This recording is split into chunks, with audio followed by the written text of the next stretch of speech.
মাপবে। ঠিক আছে, এই কারণে এটা হচ্ছে দৈর্ঘ্য সংকোচন। মানে ব্যাপারটা কেমন, ধরো একটা বিল্ডিং, একটা বুর্জ খলিফা, ধরো বুর্জ খলিফা একটা ভবন, এর নিচে তুমি দাঁড়ানো আছো, নিচে তুমি দাঁড়ানো আছো, আর মনে করো তোমার একজন বন্ধু বুর্জ খলিফার উপরে উঠে বসে আছে। ঠিক আছে, তোমাদের দুজনের হাইট মোটামুটি সেম। এইবার তোমার বন্ধু এখান থেকে তোমার দেখবে, এতটুকু। ঠিক আছে, ও যদি তোমার দেখে দেখবে এতটুকু, বন্ধু এতটুকু হয়ে গেছে ছোট। আর তুমি যদি তোমার বন্ধুরে দেখো উপরে থেকে, তুমি যদি ওরা দেখো, তাহলে তুমি ওরা দেখবা এতটুকু, মানে তুমি ওরা দেখবা এতটুকু, এই যে এতটুকু হয়ে গেছে, তুমি ওরা দেখবা, তোমার কাছে মনে হবে ও এতটুকু হয়ে গেছে। আর এর এর কাছে তোমার মনে হবে, এতটুকু হয়ে গেছে।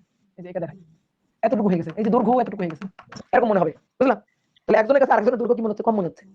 একজনের কাছে আরেকজনের দৈর্ঘ্য এই যে ছোট মনে হচ্ছে। এই যে দৈর্ঘ্য ছোট মনে হওয়া, এটাই হচ্ছে দৈর্ঘ্য সংকোচন, দৈর্ঘ্যের আপেক্ষিকতা। এটাই হচ্ছে দৈর্ঘ্য সংকোচন, দৈর্ঘ্যের আপেক্ষিকতা। তো তুমি দেখো, মনে করো এই যে